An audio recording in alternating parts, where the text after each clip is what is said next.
nosso espírito. Vamos abrir nossas Bíblias novamente no Salmo 122.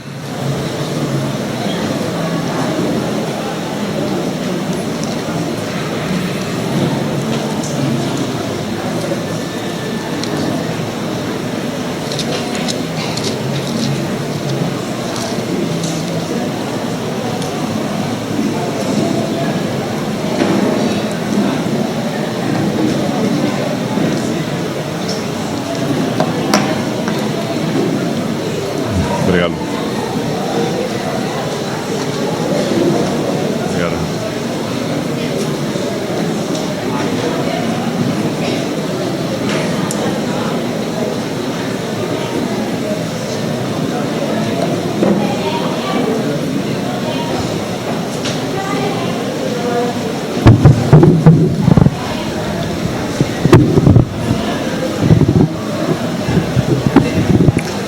Salmos 122.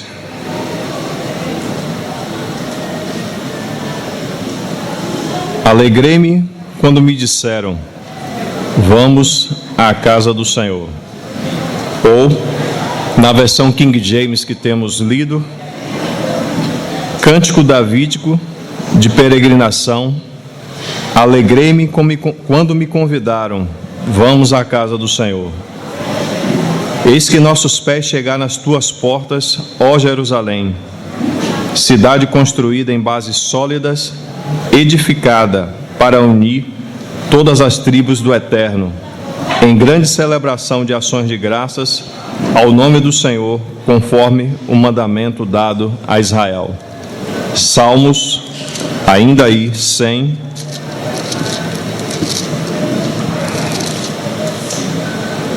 Verso 4.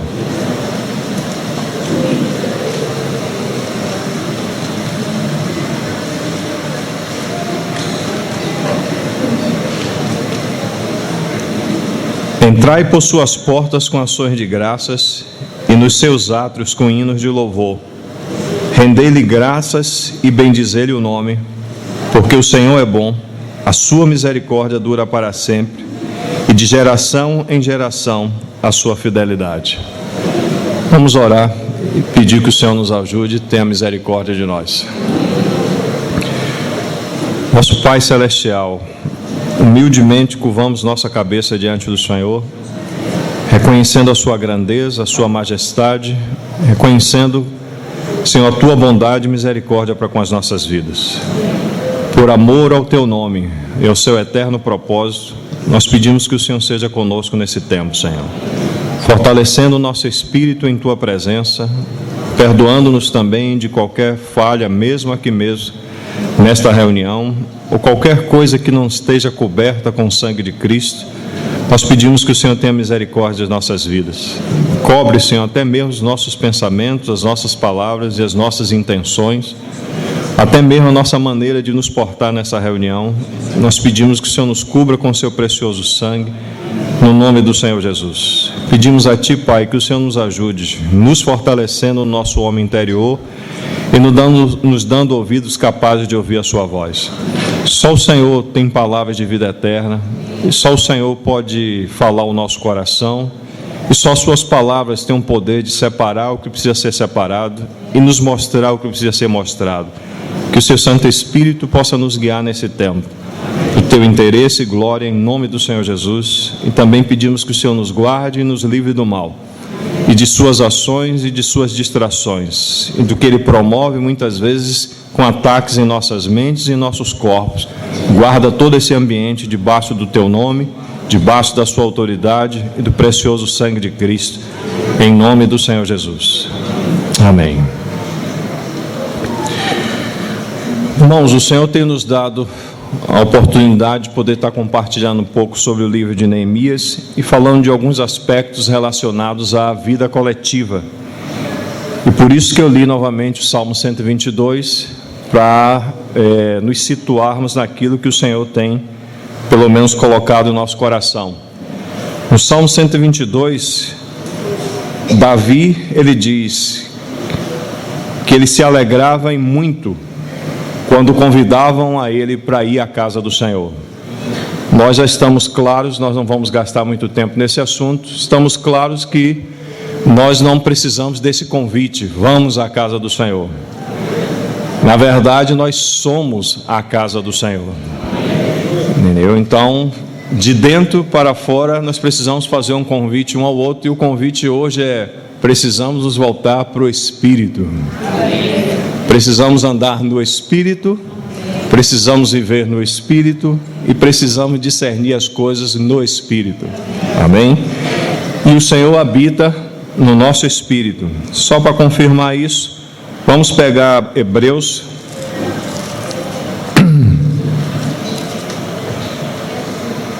capítulo 3.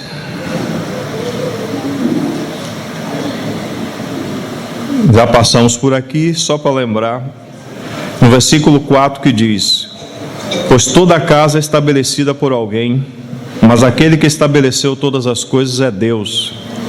E Moisés era fiel em toda a casa de Deus como servo, para testemunho das coisas que haviam de ser anunciadas com relação à realidade de Cristo e da sua igreja. Cristo, porém, como filho sobre a sua casa, a qual casa somos nós. 1 Coríntios,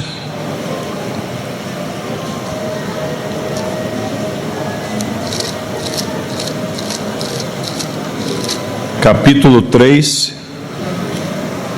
verso 16. Não sabeis que sois santuários de Deus e que o Espírito de Deus habita em vós? Claro, né? E 2 Coríntios,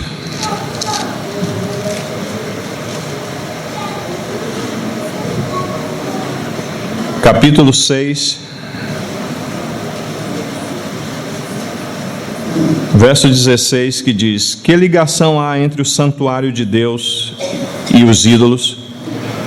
Porque nós somos santuários do Deus vivente, como Ele próprio disse: habitarei e andarei entre eles, serei o seu Deus e eles serão o meu povo. Então nós não precisamos ir à casa do Senhor, porque nós mesmos somos a habitação do Deus eterno. E dentro desses mesmos textos o Senhor diz: quem destruir esse santuário, Deus o destruirá. Então precisamos ter cuidado com essa vida que recebemos e com a vida do Senhor que está na vida dos irmãos, que nós não podemos tocar de qualquer maneira. Precisamos ter bem cuidadosos com relação a esse assunto. Então, quando Davi se alegrava para ir à casa do Senhor, no versículo 2 ele diz que ele parava os seus pés junto às tuas portas, ó Jerusalém. Em outra tradução, os irmãos devem ter aí, eles paravam os pés dentro das portas. E quando ele parava os pés dentro das portas, acho que alguma coisa a gente precisa contemplar ou meditar, salientar aqui diante do Senhor com relação a essa parada que ele tinha junto a essas portas. Quando nós olhamos bem para aquilo que o Senhor deu para o povo terreno, Israel, e isso, como disse o texto de Hebreus, aponta para coisas que virão no futuro com relação a nós, nós precisamos estar atentos porque o povo subia das suas moradas e de vários lugares de Israel para ir a Jerusalém para adorar o Senhor. Gostaria de que os irmãos pegassem aí Êxodo, capítulo 23, no versículo 14, que diz o seguinte: 3 vezes no ano me celebrareis festa, guardareis a festa dos pães asmos, 7 dias comerás pães asmos, como te ordenei, ao tempo apontado do mês de Abibe, porque nele saíste do Egito. Ninguém aparecerá de mãos vazias perante mim. Guarde bem isso. Guardarás a festa da cega, dos primeiros frutos do seu trabalho, que houveres semeado no campo, e a festa da colheita, à saída do ano, quando recolherás do campo o fruto do seu trabalho. 3 vezes ao ano, todo homem aparecerá diante de mim, diz o Senhor Deus. E vamos para Levítico, capítulo 23 também, que que ele vai falar dessas festas, que na verdade são 7 festas dentro daquilo que estamos falando. Então percebamos o seguinte: eles, no caso Davi e todo o povo de Israel, era convidado para subir anualmente para 3 grandes festas. Essas festas são Páscoa, e dentro da Páscoa você tem mais 2 festas. A outra é Pentecostes, e a outra festa é a festa do tabernáculo, e você também tem 3 festas dentro dessas festas. Então, quando o povo subia para Jerusalém para adorar o Senhor, ele não poderia ir de mãos vazias. E mãos vazias, biblicamente falando, na linguagem do Novo Testamento, é nós estarmos com as nossas mãos cheias de coisas para apresentar ao Senhor. Mas essas mãos cheias de coisas para apresentar ao Senhor, nós precisamos falar para os irmãos que a única coisa que satisfaz Deus é o próprio Deus. Então, consagração nada mais é do que ter as mãos cheias do próprio Deus, ou do próprio Cristo, ou do trabalho do Espírito Santo. Então, eles tinham que anualmente, 3 vezes, subir a Jerusalém. E quando eles subiam para Jerusalém, eles precisavam lembrar dessas festas que estão aqui, que vamos citar. Então, a primeira delas está aí em Levítico capítulo 23, no versículo 1. Disse o Senhor a Moisés: fala aos filhos de Israel e dize-lhes: as festas fixas do Senhor que proclamarei serão santas convocações. São estas as minhas festas. Verso 4. São estas festas fixas do Senhor, as santas convocações que proclamareis no tempo determinado. No primeiro mês, aos 14 do mês, no crepúsculo da tarde, é a Páscoa do Senhor. Esse é o mês de Abibe, ou também conhecido como mês de Nisan, que é mais ou menos assim: no nosso calendário seria os últimos 15 dias do mês de março e os 15 dias do mês de abril. Aos 14 desse dia era celebrada a Páscoa ao Senhor. Páscoa aponta claramente para Cristo crucificado. Então, uma vez que eles subiam para Jerusalém e eles estavam com os olhos fitos nessa festa, eles lembravam: Cristo crucificado precisa ser anunciado e precisa ter assembleia solene quando nós falamos desse assunto. Amém?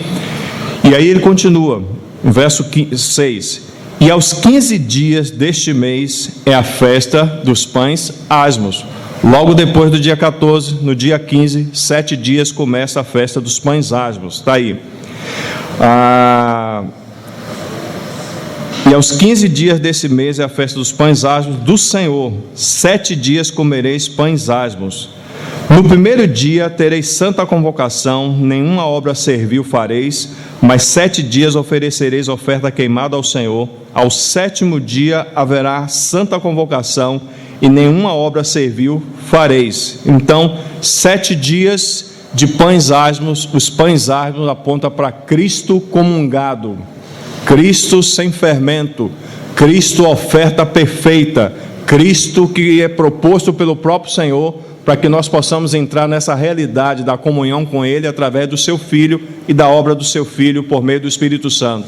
Então, esses 7 dias de pães asmos fala de Cristo comungado. Então, assembleia solene novamente. Vamos lá. Você tem também a terceira festa dentro da festa de Pentecostes, que é primícias. Verso 9. Disse mais o Senhor a Moisés: fala aos filhos de Israel e dize-lhes: quando entrardes na terra que vos dou e cegardes a sua messe, então trareis um molho das primícias da vossa messe ao sacerdote. Este moverá o molho perante o Senhor, para que sejais aceitos. No dia imediato ao sábado, o sacerdote o moverá. No dia em que moverdes o molho, oferecereis um cordeiro sem defeito de 1 ano em holocausto ao Senhor.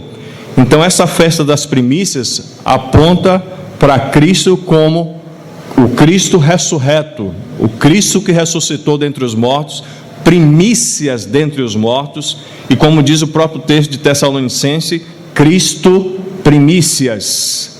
Então, assembleia solene novamente, e precisamos lembrar disso, e era o que lembrava aqueles que subiam para Jerusalém. Isso acontecia nesse primeiro mês, essas 3 primeiras festas, e é interessante você poder gravar elas no seu coração. Logo depois, 50 dias depois, você tinha uma outra festa, que era a festa de Pentecostes. Vocês lembram claramente, eu lembro também, claro, está nas Escrituras, Atos capítulo 2, que nesse dia houve um derramamento do Espírito Santo histórico e gradual até os dias de hoje. Aquele derramamento não parou ali, como alguns dizem. O Senhor continua a derramar o seu Espírito, a sua graça e os seus dons sobre o seu povo. Amém? Então, assembleia solene novamente. Então, naquele momento ali, o que o Senhor está falando para nós com essa festa? Cristo anunciado na festa de Pentecoste é o Cristo glorificado. Por que é o Cristo glorificado? João capítulo 7 fala claramente lá que o Espírito Santo ainda não havia vindo, porque Cristo não havia sido o quê? Glorificado. Então, uma vez que ele ascendeu, foi glorificado, então da parte dele e da parte do Pai, vem o Espírito Santo confirmando que Cristo foi glorificado nos céus como homem, e há um homem na glória nesse exato momento. Amém? Então, Cristo é glorificado. Passava-se 7 meses e você tinha agora o período do outono. Essas primeiras festas acontecem na primavera, as 3 primeiras que eu falei, e a festa de Pentecostes acontece no início do verão. 7 meses se passam, eles estão no outono. Quando eles estão no outono, vai acontecer mais 3 festas que estão dentro da festa dos tabernáculos. Isso está em Levítico capítulo 23, aí mesmo, nos versos 23 e 25, que diz o seguinte: Disse mais o Senhor a Moisés: Fala aos filhos de Israel, dizendo: No mês 7º, ao primeiro do mês, tereis descanso solene, memorial com sonidos de trombetas, santa convocação. E aí novamente aparece a expressão maravilhosa: nenhuma obra servil fareis, mas trareis oferta queimada ao Senhor. Trombetas, fala de Cristo anunciado, ou Cristo proclamado, o Cristo que está sendo pregado, e continuamos nessa festa, porque o Senhor não voltou, precisamos ainda pregar o Evangelho. Amém? Esse mês é um mês chamado de Tisrei, ou Tirei, ou também conhecido como mês de Etanim.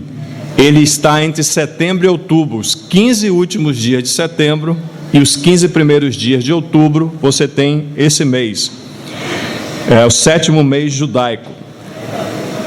Temos logo depois a festa da expiação, que está aí no capítulo 23, no versículo 26 a 32.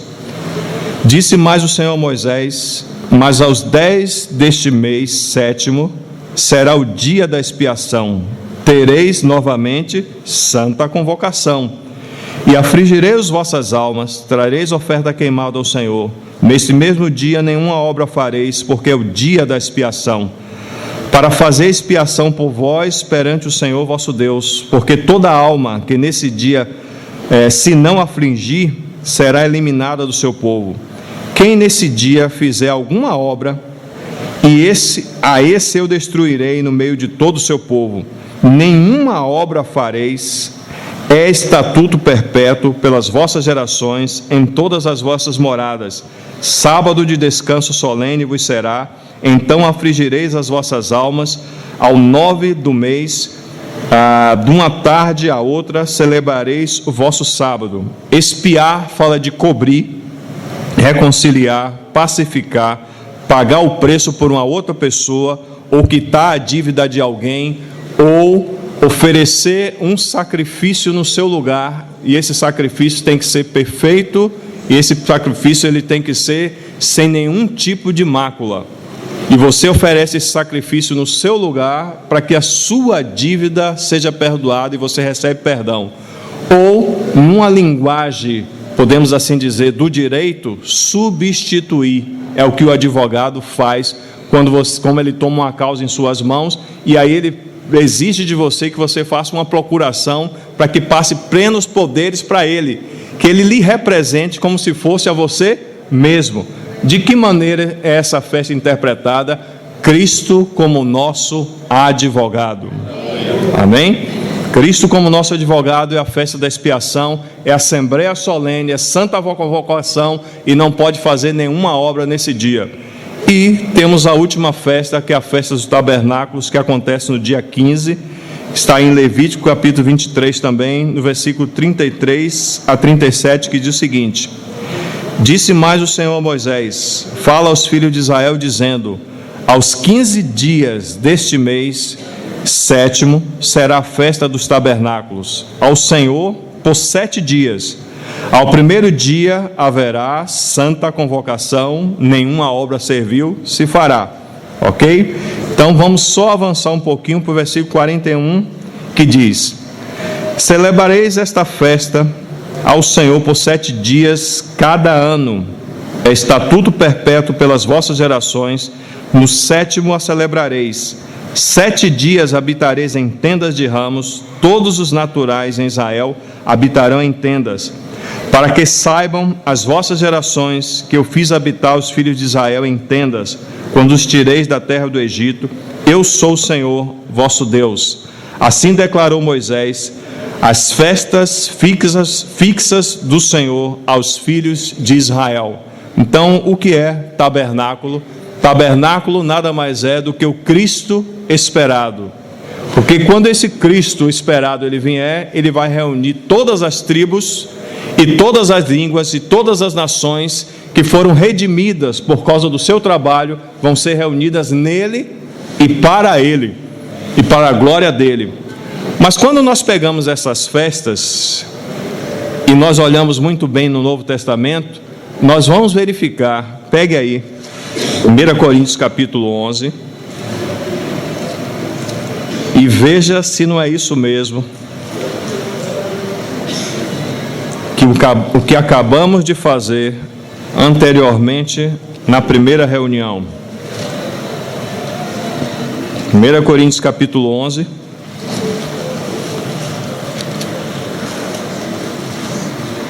no versículo 26 diz assim: Porque todas as vezes que comerdes este pão e beberdes o cálice, o que é que acontece? Anunciais a morte do Senhor até que Ele venha. Cristo é o quê? Páscoa é o quê? Cristo crucificado. E a vinda do Senhor é a festa dos tabernáculos. Então nós acabamos de passar por essas festas. Só que nós não percebemos. Mas nós passamos. Não tocamos em todos os aspectos. Agora você que sabe, juntamente comigo, que o que estamos fazendo a cada domingo é uma assembleia solene. Nenhuma obra servil pode ser feita, ou seja, você não pode acrescentar nada ao que já foi feito. É santa convocação e você não pode chegar nessa reunião com as mãos vazias. E para chegar nessa reunião, nós temos 7 dias a partir desse exato momento para chegarmos na outra santa convocação. Compreende? 7 dias de pães asmos.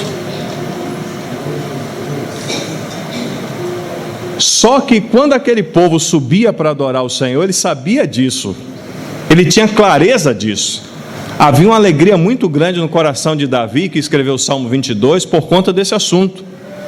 E o Espírito Santo inspirou não somente Davi, mas os cânticos de degrau do Salmo 120 ao Salmo 134, inspirou de tal maneira que eles tinham alegria, muita alegria, quando iam à casa do Senhor para adorá-lo anualmente, como o Senhor disse que precisava fazer.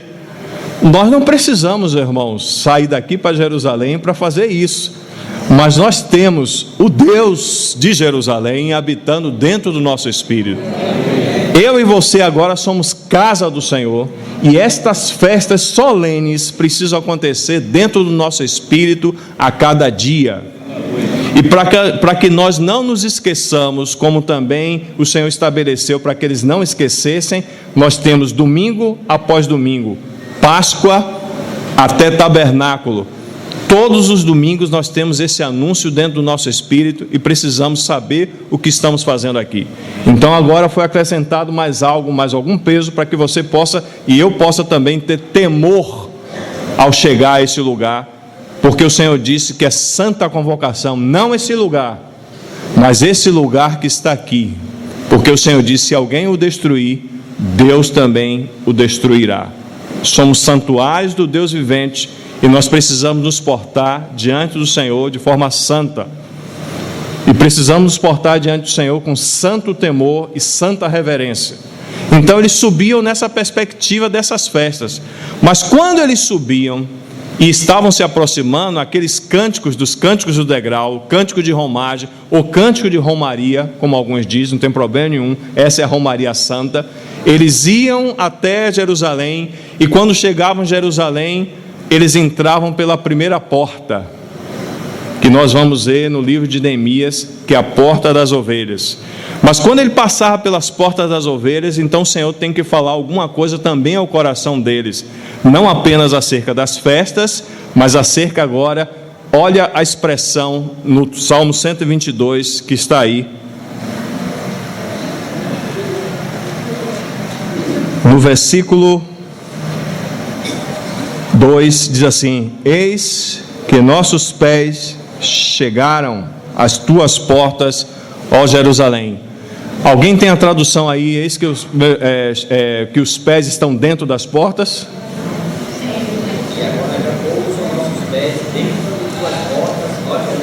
Os pés dentro das portas, ó Jerusalém. Alguma outra tradução?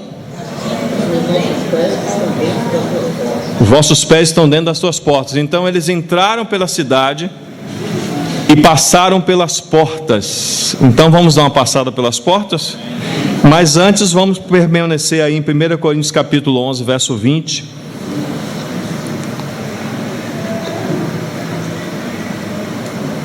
É, 1 Coríntios capítulo 11, verso 20 não, verso 28. Grave essa palavra que está aí. Examine-se, pois o homem a si mesmo, e assim como a do pão, e beba do cálice. Pois quem come e bebe sem discernir o corpo, come e bebe juízo para si. Ou em outras palavras, o Senhor, depois que anuncia para nós, mostra para nós essas festas, não é isso? Anunciar a morte do Senhor até que Ele venha. Então Ele pede a mim e a você que nós nos examinemos. Ou eu estou errado? Está certo, não está? Então nos examinemos. Então a palavra que está aí é examinar. Então quando vamos nos examinar, precisamos nos examinar à luz da vida corporativa. Porque examinar a nossa vida à luz da vida corporativa, ou em outras palavras, quem come e bebe sem discernir o corpo, vida corporativa, vida de comunhão, vida entre os irmãos, vida de relacionamento, é dessa maneira que eu e você tem que discernir. E outra dica, não é ninguém que vai discernir você, é você que precisa, eu que preciso me achegar diante de você, não é ninguém que tem que estar do seu lado lhe acusando se você parte o pão ou não. É você e sua consciência diante do Senhor, porque o Senhor preside essa reunião, e se Ele quer ferir, se Ele quer trazer doença, que ele quer trazer morte, é uma questão dEle, não é uma questão sua. Nós não temos o direito de colocar o dedo, que é uma coisa particular somente do Senhor. O Senhor me repreendeu quando eu estava, isso para minha própria vergonha, estava partindo o pão, no momento lembrei da falha de um irmão, que não era nem contra mim, e imediatamente o Espírito Santo falou no meu coração: e o que é que você tem com isso? É comigo, não é com você. Mas no que toca a questão do governo, aí tem responsabilidade, mas no que toca, estamos reunidos, não é, você não pode interferir na vida do irmão, a não ser que você vá até ele, como diz a própria palavra, e diz claramente lá: se pois você trazer a oferta para o altar, você se lembrar que você tem alguma coisa contra o irmão, deixa a oferta está contaminada porque você está contaminado e vai resolver o assunto com o irmão. Aí sim, agora você pode vir e oferecer a oferta ao Senhor. Mas nenhum de nós governa a vida dos irmãos, nenhum de nós é o Espírito Santo. Nós podemos ter comunhão no Espírito, ajudar uns aos outros no Espírito, mas nós precisamos estar nessa reunião de forma solene diante do Senhor. E se não é, como diz a palavra lá no livro de Levítico, os sacerdotes, na figura dos presbíteros, precisam examinar cada caso. Mas nós mesmos, quando nós estamos reunidos, não temos, irmãos, autoridade para colocar o dedo, porque o Senhor pode mudar o assunto e colocar o dedo em você. Então tenhamos cuidado. Então vamos examinar nós mesmos segundo a vida corporativa. Então veja o que é que Neemias, pelo Espírito, coloca para nós. Vamos pegar o livro de Neemias.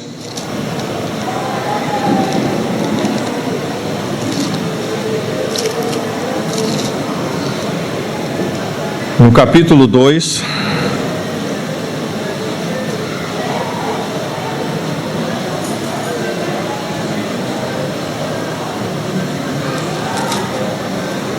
O verso 11.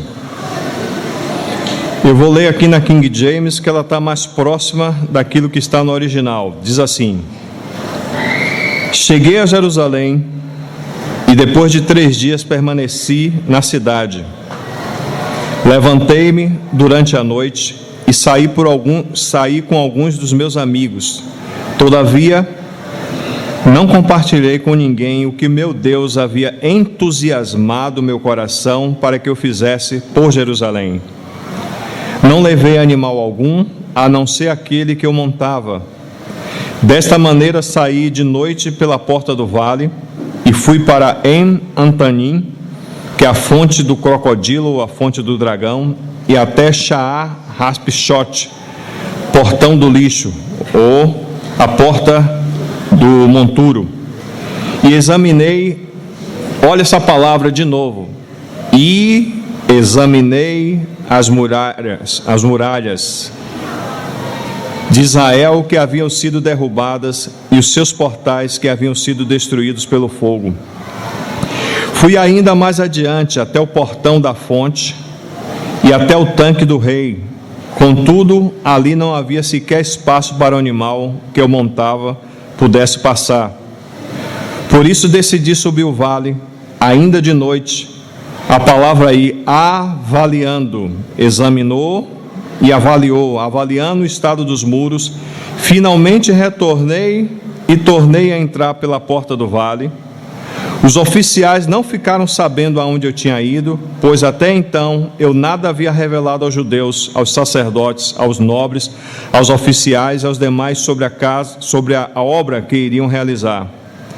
Então eu lhes disse: vede a destruição, a situação deplorável e humilhante em que estamos, com toda a cidade de Jerusalém. Como toda a cidade de Jerusalém está em ruínas e suas portas devastadas pelo fogo, vamos reconstruir os muros de Jerusalém para que não passemos mais vergonha. Também lhes revelei como Deus tinha sido misericordioso comigo e tudo quanto o rei me havia declarado. Diante disso, eles exclamaram: levantemo-nos, pois, e reconstruamos nossas muralhas. E, cheios de ânimo, fortaleceram suas mãos para realizar esse bom projeto. Então, o que aconteceu? Neemias examinou, depois de examinar, ele avaliou, e a avaliação dele que a cidade e as portas estavam em grande degradação e ruína, os muros destruídos, as portas queimadas a fogo, e ele não ficou somente nessa situação, porque muitas vezes nós vemos a situação de degradação diante de nós e nós só ficamos na crítica. Mas aí o que é que dispôs o coração dele? O entusiasmo, o próprio Deus colocou no coração de Neemias de que ele deveria alegrar, ou em outras palavras, entusiasmar também o restante do povo para que eles subissem para que eles tomassem ânimo, para que eles pudessem novamente reconstruir aquilo que estava destruído. E assim se fez. Mas imediatamente, quando eles dispuseram o coração para poder fazer isso, 3 inimigos se levantam, que estão aí no capítulo 2 de Neemias: Sambalá, Gesem e também Tobias. E no versículo 20 diz: então lhes respondi: o Deus dos céus é quem nos dará bom êxito. Nós, seus servos, nos disporemos e reedificaremos. Vós, todavia, não tendes parte, nem direito, nem memorial em Jerusalém. Vamos falar disso aqui, se o Senhor permitir, num outro momento. Mas vamos entrar no capítulo 3. Então, vendo a situação, irmãos, de degradação, e depois de ter examinado que a vida corporativa, a vida dentro dos muros, estava realmente completamente destruída, não havia, na linguagem do Novo Testamento, relacionamentos, não havia proteção, não havia limites. Então ele chega à conclusão de que ele precisava reedificar todas essas coisas de acordo com o entusiasmo que ele recebeu da parte do Senhor. Então, para reedificar alguma coisa, nós precisamos começar pelo começo do assunto. O começo do assunto da reedificação da casa de Deus é o próprio Deus, na pessoa do seu próprio Filho. Então, uma vez que nós nos examinamos e tem alguma coisa errada, lembramos do que diz lá Apocalipse capítulo 2 para a igreja em Éfeso. O Senhor disse assim: tenho porém contra ti que abandonastes o teu melhor amor. Lembra, pois, de onde caíste, arrepende-te e volta à prática das primeiras obras. E o Senhor disse: se não, vou remover o candeeiro de vocês.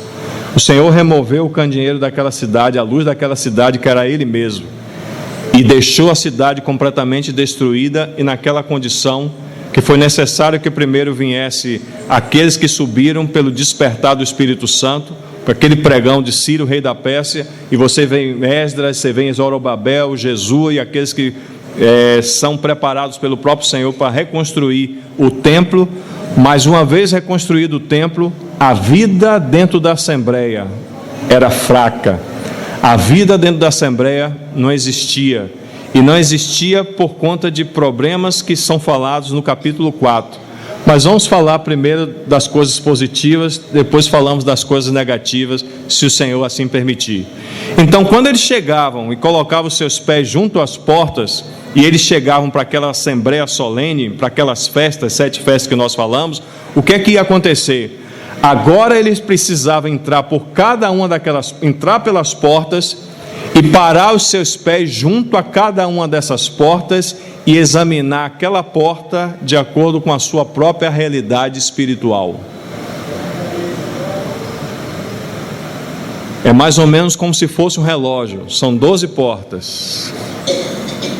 E nós precisamos passar a avaliar nós mesmos, nos examinar a nós mesmos à luz dessas 12 portas e ver qual é a condição espiritual de cada um de nós e vermos em que porta nós estamos. Ou se não há nenhuma realidade, está tudo destruído, precisamos voltar para a primeira porta. Vamos passar rapidamente. O Espírito Santo possa falar o coração de vocês e falar também o meu coração. Então não quero gastar palavras dizendo isso ou aquilo, mas eu quero que o próprio Senhor possa falar o coração de vocês, como o Senhor tem falado ao meu coração com relação a isso que está aqui nessas portas. As interpretações são diferentes em alguns casos, não é problema ter uma interpretação diferente das portas, mas eu quero que pelo menos você se avalie. Você entrou em Jerusalém? Entrou. Você na verdade é templo do Senhor dentro dessa cidade. Mas o Senhor não chamou você e a mim para ser um templo sozinho. Nós somos edificados casa espiritual, como disse nosso irmão Pedro, e somos pedras vivas nesse edifício. Então temos uma vida corporativa que precisa de proteção contra o que está fora, o mundo, o diabo e as coisas que ele produz neste mundo. E nós precisamos também proteção também da nossa própria carne. E precisamos ver que há um adversário que está ao derredor, só achando uma pequena brecha no muro para entrar e fazer um grande estrago no meio da Assembleia pela vida de qualquer um.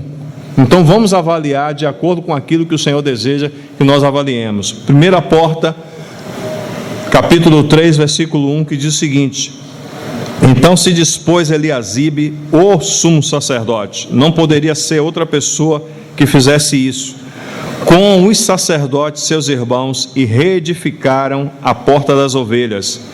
Na sequência aqui você vai verificar que é a única porta consagrada nesse momento. As outras portas são dedicadas ou consagradas ao final, mas no momento que essa porta é colocada no seu lugar, ela é consagrada imediatamente. E um outro detalhe que também é bom falar para os irmãos, capítulo 4, verso 6: assim edificamos o muro, e todo o muro se fechou até a metade de sua altura, porque o povo tinha ânimo para trabalhar. Amém? Capítulo 6, verso 1: tendo ouvido Sambalat, Tobias, Gesem, o arábio, o resto dos nossos inimigos, que eu tinha edificado o muro, e que nele já não havia brecha nenhuma, ainda que até este tempo não tinha posto as portas nos portais. Então, parece que o Espírito Santo ele está falando ao mesmo tempo dos problemas, das dificuldades, da guerra, da manifestação dessas três pessoas aqui que são contra a edificação, mas falando da edificação ao mesmo tempo.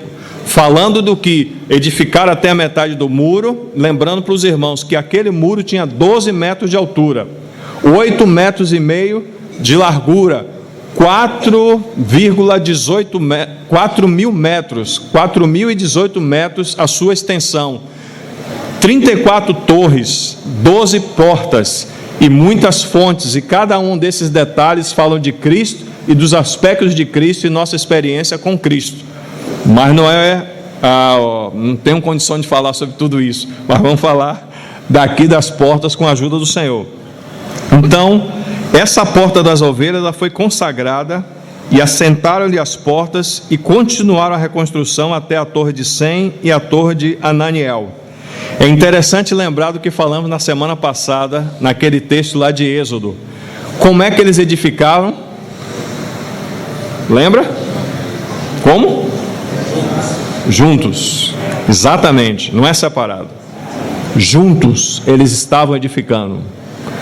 E como nós lembramos lá da figura do tabernáculo, tinha 48 tábuas naquele tabernáculo.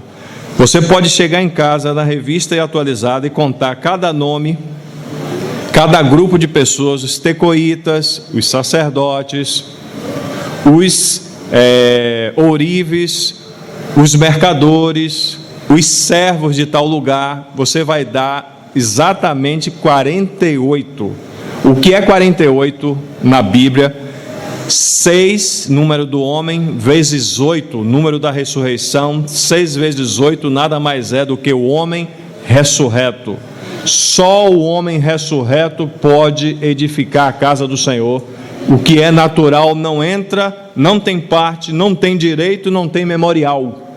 Não tem mistura. O que é madeira, feno e palha não entra para poder edificar nem a casa, nem tampouco o testemunho do Senhor. Então, o que eles fizeram aqui, juntos, o sacerdote Eliasibe, juntamente com os sacerdotes, foram edificar a porta das ovelhas. Quem é a porta das ovelhas? João, capítulo 10. Essa aqui eu tenho certeza que eu não vou errar. João, capítulo 10. No versículo 7, o Senhor Jesus falou o seguinte: Jesus, pois, afirmou de novo: em verdade vos digo, eu sou a porta das ovelhas.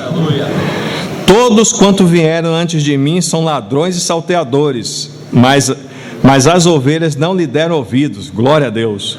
Eu sou a porta. Se alguém entrar por mim, o que é que acontece? Será salvo.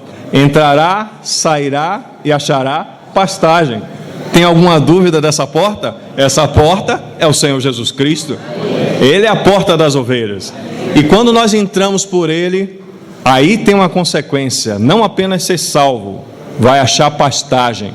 Salmo 23 diz o seguinte: o Senhor é meu pastor e nada me falta. Não é faltará não. Nada me falta. Então, se está faltando alguma coisa no nosso relacionamento com o Senhor, que em desdobramento vai fazer com que nós tenhamos um relacionamento correto ou não com os irmãos, porque depende, nosso relacionamento com os irmãos depende do nosso relacionamento com o Senhor. Se no nosso relacionamento com o Senhor nada falta, então no relacionamento com os irmãos também nada vai faltar, irmão. Mas não falta nada, também não falta tribulação, não falta dor, não falta chateação, não falta isso, não falta aquilo, mas nós temos toda a provisão no cuidado do pastor. É Ele quem nos faz deitar em verdes pastos, nos guia a águas tranquilas, põe para nós uma mesa no deserto.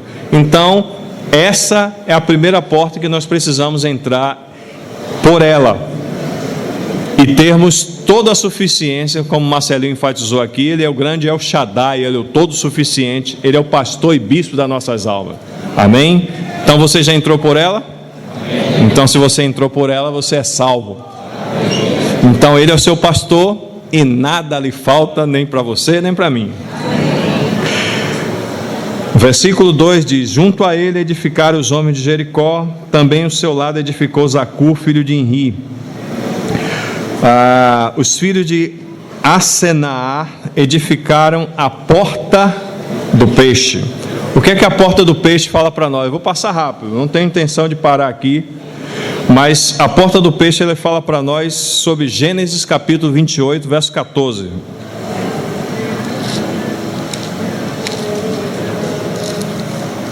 Gênesis 28, você vai lembrar de nosso irmão Abraão, pai da fé, assim chamado.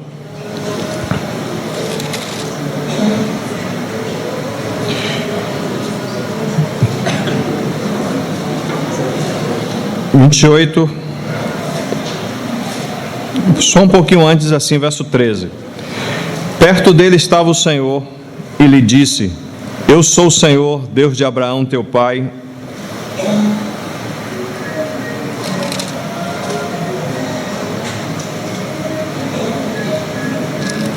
Eu sou o Senhor, Deus de Abraão teu pai e Deus de Isaque. A terra em que agora estás deixada eu te darei, a ti e à tua descendência. A tua descendência será como o pó da terra, estender-te-ás para o ocidente e para o oriente, para o norte e para o sul.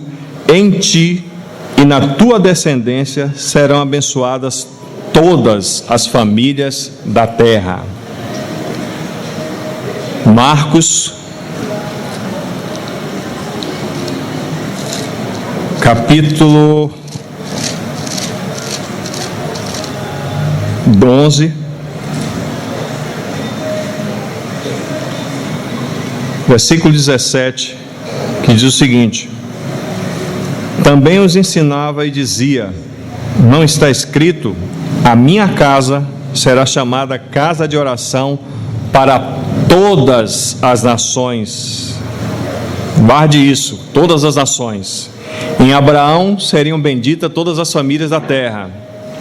Uma vez que o Senhor edificou a casa que ele edificou seria uma casa de oração para todas as nações. Mas isso aconteceu com o povo do Senhor? Não. O que aconteceu? João é muito claro: veio para o que era seu, mas os seus não receberam. Mas a todos quanto receberam, deu-lhes o poder de serem feitos filhos de Deus, a saber, aos que creem no seu nome. Então, o que é que o Senhor fez, já que houve a falha, e o Senhor enviou o seu próprio Filho para corrigir essa falha? Marcos capítulo 1, versículo 17.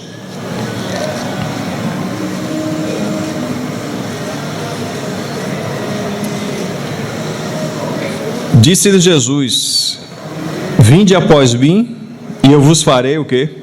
Pescadores de homens. Mateus capítulo 4,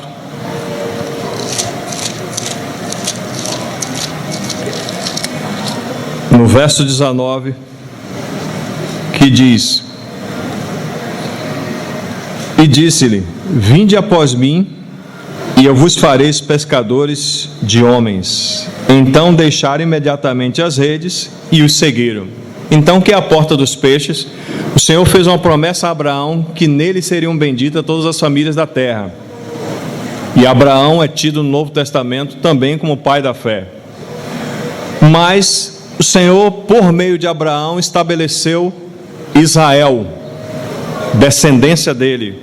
Mas eles falharam em fazer com que a casa do Senhor se tornasse uma casa de oração para todas as nações. Mas o Senhor disse que eles tornaram a casa do Senhor um caminho de ladrões e salteadores.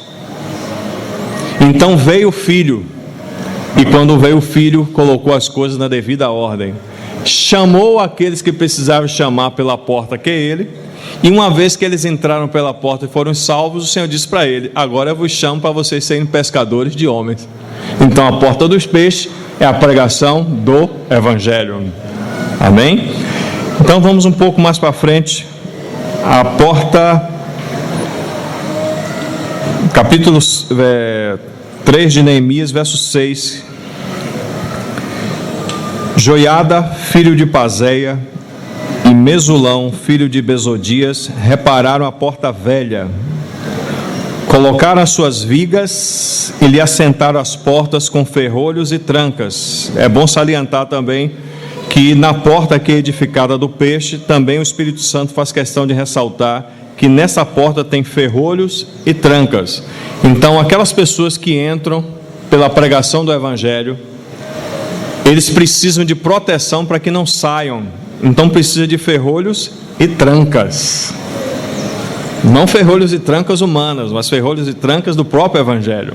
Amém? E quando chega aqui da porta velha, que também é conhecida como a porta antiga, também tem ferrolhos e trancas nessa porta. Então o que é que essa porta, na interpretação, é falado? Provérbios capítulo 22, verso 28.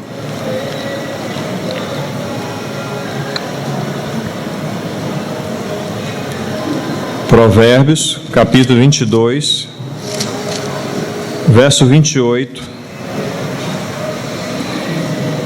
que o Espírito Santo, através de Salomão, diz: não removas os marcos antigos que puseram teus pais. Não removam os marcos antigos que puseram os teus pais. Quando nós lembramos disso, nós temos os pais da igreja, podemos assim dizer, antes mesmo dos pais históricos e também falado na teologia, que são os apóstolos. Em Atos 2,42, você tem os marcos antigos colocados pelo Espírito Santo, através daqueles irmãos ali. Eles perseveraram na doutrina dos apóstolos, na comunhão, no partir do pão e nas orações, e em cada alma havia temor.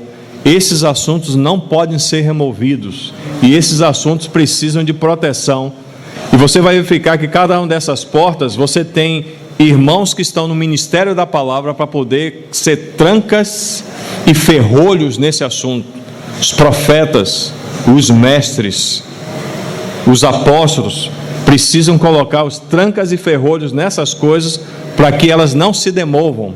Então o que recebemos, se foi da parte do Senhor, a nova geração, e você tem uma palavrinha aqui a partir do verso 16, diz: e depois dele, e no verso 17, e depois dele, e no verso 18, e depois. Então a geração que chega, você pode ter boas ideias, e nós também podemos ter boas ideias, mas as suas ideias e as nossas ideias precisam ser colocadas de lado. O que precisa permanecer na edificação são os marcos antigos, e esses marcos antigos não podem ser removidos. Os marcos antigos, eles iriam colocar o limite entre um terreno e outro. Então nós temos limites na edificação da casa de Deus, que o Senhor não permite que nós avancemos, ou que nós estejamos aquém daquilo que o Senhor estabeleceu. Amém? Versículo 13, você tem a porta do vale, que reparou Anum e os moradores de Zanoá. Edificaram-na e assentaram as portas com seus ferrolhos e trancas, ainda 1000 côvados de muralha até a porta do monturo. Irmãos, a porta do vale, ela fala de humilhação. Se nós pegarmos, por exemplo, Mateus capítulo 11, versículo 29, o Senhor diz assim: aprendei de mim, que sou manso e humilde de coração, e achareis descanso ou repouso para as vossas almas. Nós precisamos, quando nós estamos passando por essas portas, verificar que a porta do vale é necessário para cada um de nós. E precisamos aprender com o Senhor a nos humilharmos. Se nós não queremos aprender com Ele, Ele vai nos mandar situações para nós aprendamos nos meios das situações, mas ainda com Ele. Deuteronômio capítulo 8.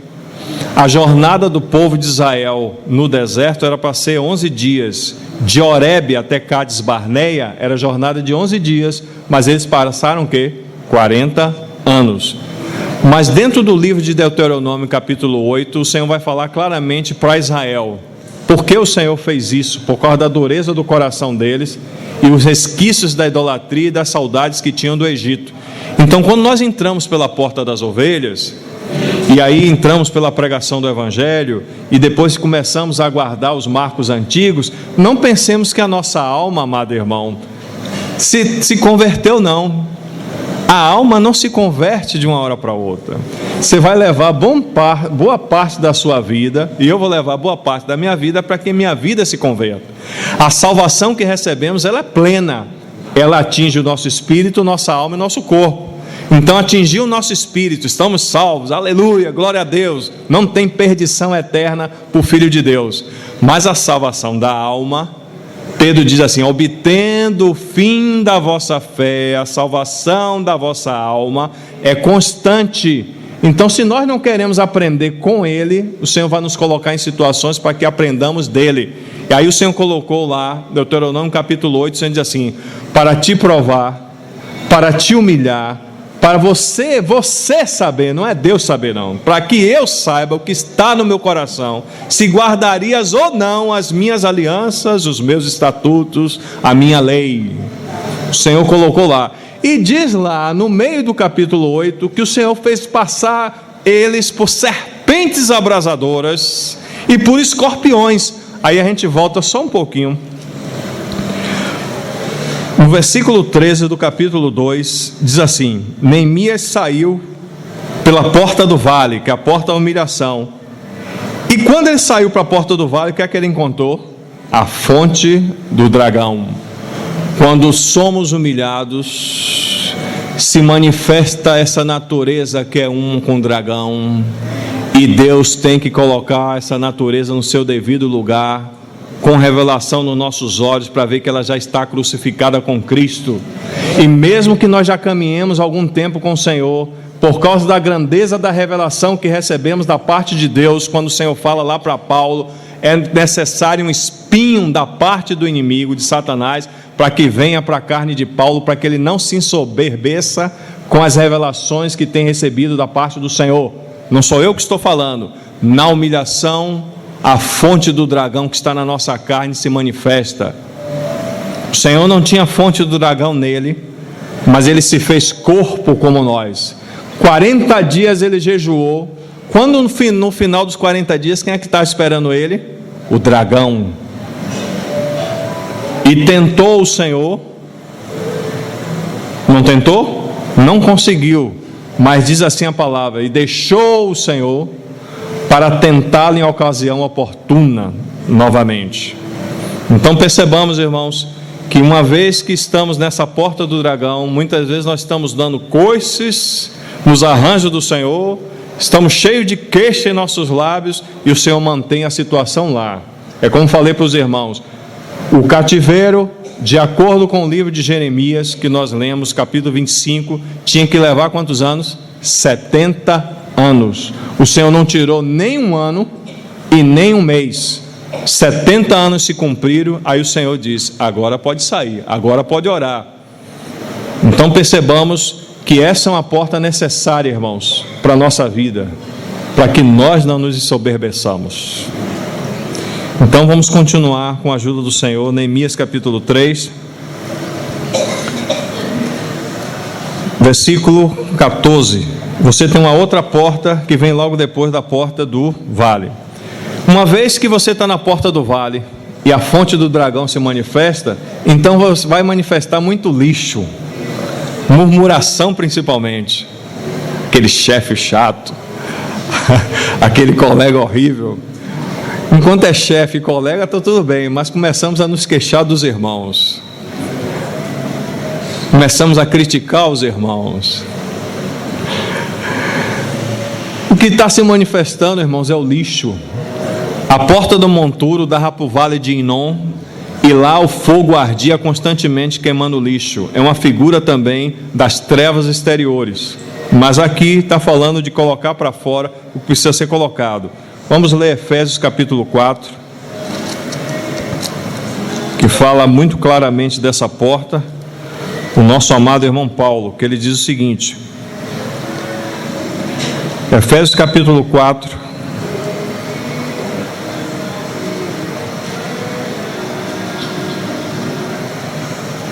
versículo 17 diz assim: Isto, portanto, digo, no Senhor testifico, não mais andeis como também andam os gentios, na vaidade dos seus próprios pensamentos, obscurecidos de entendimento, alheios à vida de Deus, por causa da ignorância que vive, pela dureza dos seus corações, os quais, tendo se tornado insensíveis, se entregaram à dissolução, para com avidez cometerem toda sorte de impureza. Mas não foi assim que aprendestes a Cristo, se é que de fato tendes ouvido, e nele fostes instruídos, segundo a verdade em Jesus.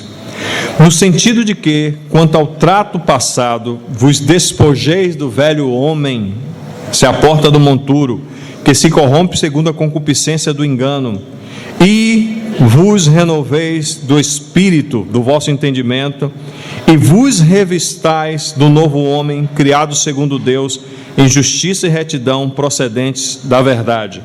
Irmãos, na vida cristã, como também na física, acontece algo interessante.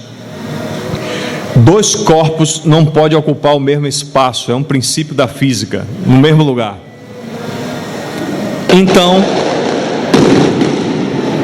ou o velho homem prevalece em nossas vidas,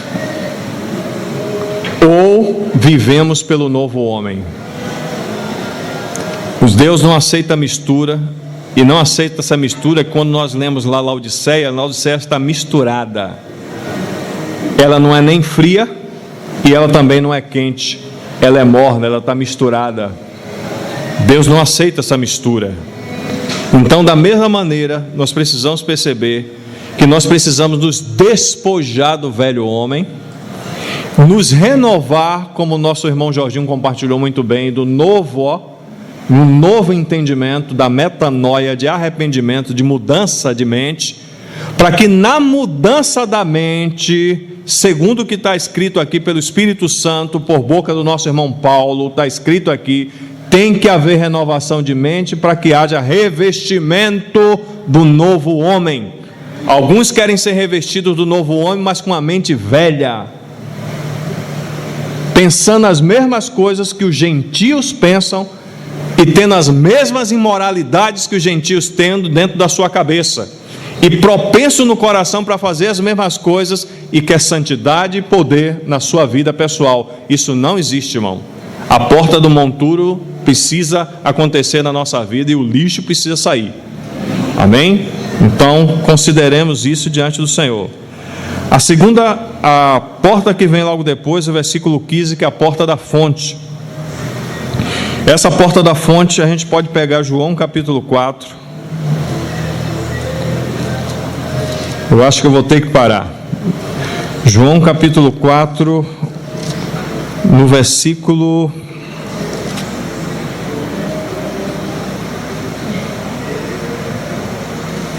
13. Afirmou Jesus: quem beber desta água tornará a ter sede. Aquele, porém, que beber da água que eu lhe der, nunca mais terá sede, para sempre. Pelo contrário, a água que eu lhe der será nele o quê? Uma fonte a jorrar para a vida eterna. Vamos ver quem é essa fonte mais claramente em João capítulo 7, versículo 37. No último dia, o grande dia da festa, levantou-se Jesus e exclamou: se alguém tem sede, venha a mim e beba. Quem crê em mim, como diz a Escritura, do seu interior fluirão rios de águas vivas. Esses rios de água viva fluem da onde? Da fonte. Você creu nele? Eu criei nele? Então tem uma fonte aí dentro. Amém? Então tem uma fonte aí dentro que ela jorra para a vida eterna, dá testemunho que somos seus filhos e dá testemunho da santidade do seu Filho em nós. Verso 38, quem crê em mim, como diz a Escritura, do seu interior fluirão rios de água vivas. Isso ele diz com respeito a quem? Ao Espírito Santo. A porta da fonte, a porta do Espírito Santo. Então, uma vez que estamos no vale, passamos pelo vale, entramos na porta do monturo, começamos a colocar o lixo para fora, então vai haver agora evidências claras do Espírito Santo dentro da nossa vida. Entendeu? 2 males, diz o profeta, cometeram o meu povo: cavaram cisternas rotas que não retêm água e se esqueceram de mim. E aí o Senhor diz assim: quem é a cisterna rota? Somos nós, somos baldes, somos vasilhas furadas, que só podem ser consertadas quando recebemos o Espírito Santo dentro das nossas vidas. Mas nós podemos entulhar ainda a fonte mesmo sendo cristão. Nós podemos viver uma vida, irmãos, abaixo daquilo que o Senhor deseja, porque não colocamos o lixo para fora, nós queremos que o lixo conviva com o Espírito Santo. O Espírito é santo, o Espírito não convive com lixo. Então o Espírito ele se entristece com o lixo, e o Espírito também pode se apagar com volume de lixo dentro da nossa vida. Então a fonte entope, mas o Senhor diz que essa fonte será o quê? Um volume de águas que eu penso que eu não experimentei mesmo, não penso não, tenho certeza, não experimentei ainda. Mas se o Senhor diz, irmão, viver cheio do Espírito Santo deve ser um negócio tremendo, o tempo todo cheio do Espírito. Você já pensou nisso? Imagine uma vida cheia do Espírito Santo o tempo todo, você sendo governado, guiado, recebendo intuição, revelação. Abre a palavra, meu Deus, quando é que estava eu que não vi isso? Então é essa maneira, a fonte é o Espírito Santo. E nós precisamos verificar se nós estamos nesta porta da fonte ou não. Ok? Então, vamos dar uma parada na porta das águas com a ajuda do Senhor. A porta das águas está aí no versículo 26.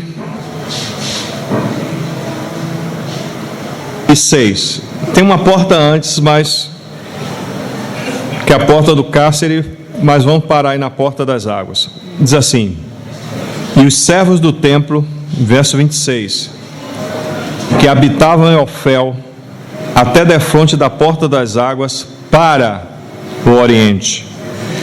No capítulo 8 desse mesmo livro, nós temos uma obra do Espírito Santo, através desse servo que ele levantou, que é o Neemias. No versículo 8, capítulo 8, versículo 1 diz assim: e chegando o 7º mês, e estando os filhos de Israel nas suas cidades, todo o povo se ajuntou como um só homem na praça diante da onde? Das portas das águas. Era o 7º mês, ou seja, era o mês que nós acabamos de ler, o mês de Etanim, ou Tisrei, ou Tirei. Era esse mês, o que está acontecendo aqui, a festa dos tabernáculos. Provavelmente o dia da expiação, que era um pouco de dias antes, já havia acontecido, então ele estava na festa dos tabernáculos. E aí o que aconteceu? Na praça diante das portas das águas, e disseram a Esdras o escriba que trouxessem o livro da lei de Moisés, que o Senhor tinha prescrito a Israel. Esdras, o sacerdote, trouxe a lei perante a congregação, assim de homens como de mulheres, e todos que eram capazes de entender o que ouviam. Era o primeiro dia do 7º mês.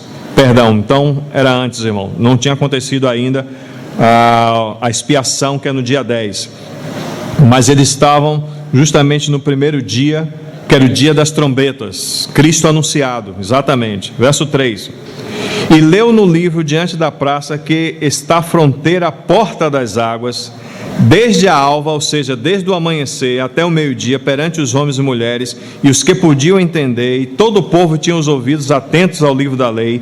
Esdras, o escriba, estava num púlpito de madeira que fizeram para aquele fim.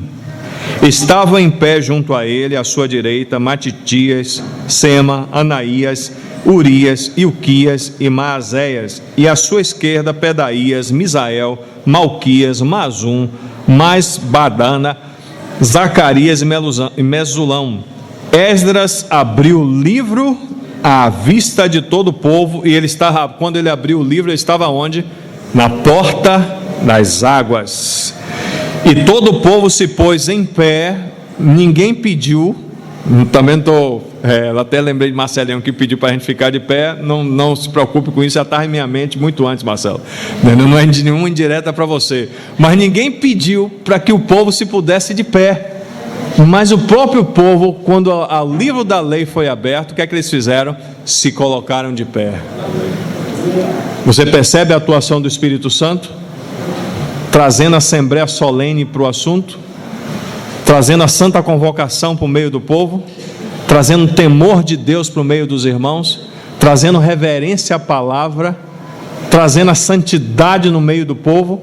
Esse é um trabalho do Espírito Santo. Se essa fonte que está dentro de nós, ela não está aberta, nós não vamos ter temor, nós não vamos perceber que é santa convocação, nós não vamos verificar o lugar da palavra diante de nós. E aqui diz uma das expressões mais maravilhosas que tem impactado no meu coração, quando eles estavam na praça da Porta das Águas, no primeiro dia deste mês, que era a festa das trombetas. Versículo 7 assim, e vamos para o verso 6, estou muito empolgado. Esdras bendisse ao Senhor, o grande Deus, e todo o povo respondeu amém e amém. Ninguém pediu para dar amém. Eles responderam, porque o poder do Espírito na palavra estava colocando as coisas no seu devido lugar. O povo se levantou, e quando Esdras terminou de ler, amém, amém, assim seja, assim seja. Levantando as mãos, ninguém pediu para levantar as mãos, levantaram as mãos, inclinaram-se e adoraram o Senhor com o rosto em terra. Alguém pediu? Ninguém pediu. O Espírito Santo promoveu isso de forma solene no meio do povo. Quando o trabalho do Espírito Santo, a mão do homem não entra, a mão do homem tem que ser colocada no seu devido lugar. Mas quando é o trabalho do Espírito Santo, não precisa pedir para ninguém fazer nada, Ele mesmo vai atuar de forma poderosa e levar a condição que nós precisamos estar diante do Senhor. Então, com o rosto em terra, verso 7, e Jesua, Bani, Sebanias, Serebias, Jamim, Acube, Sabetai, Odias, Maazéias, Quelita, Azarias, Josabade, Anã, Pelaías e os levitas ensinaram o povo na lei. Que expressão maravilhosa, irmãos. E o povo estava no seu lugar. Quando a fonte está aberta, quando a palavra de Deus está no seu devido lugar, o povo está no seu devido lugar. Compreende, irmãos? Então nós precisamos verificar, precisamos compreender. Se nossos pés estão dentro das portas e nós estamos passando por ela, em que porta eu estou, em que porta você está? Eu não vou dizer para você em que porta você está.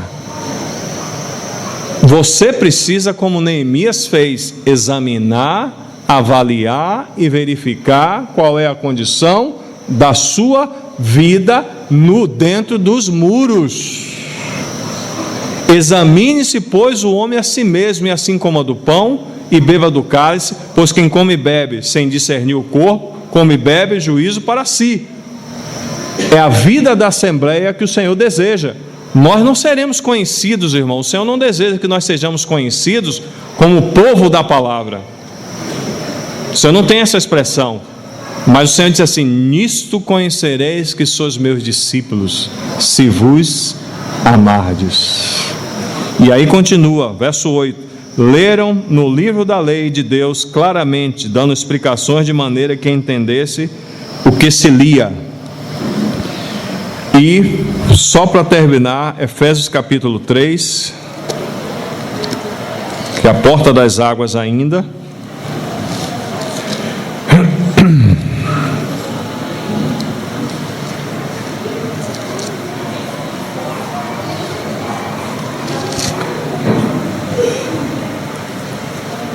Só um pouquinho mais para frente, Efésios 5, na verdade.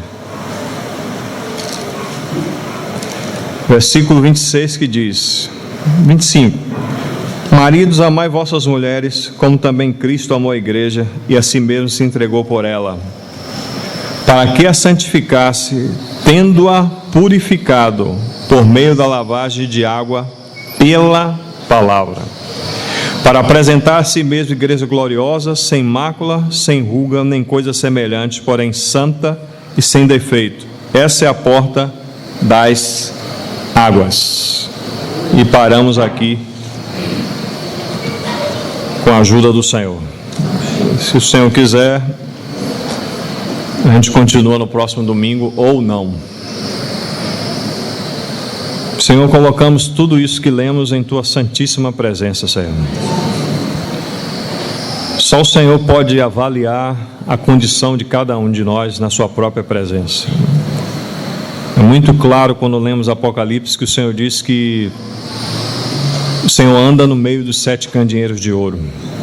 E o Senhor sabe a condição de cada igreja, como também a condição de cada um de nós, em que porta nós estamos dentro dessa vida relacional, dentro dos muros, Senhor. Por isso pedimos a Ti que o Senhor nos guarde da introspecção, do que é meramente humano e até mesmo da ação demoníaca. Que o Senhor nos guarde a nossa mente, as nossas emoções e a nossa vontade em Cristo Jesus, como também a nosso espírito e todo o nosso corpo diante de Ti.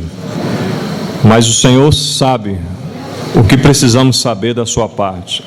Que o Senhor possa abrir os olhos da nossa compreensão e do nosso entendimento para nos avaliarmos, não aquém nem além daquilo que é a Tua própria avaliação.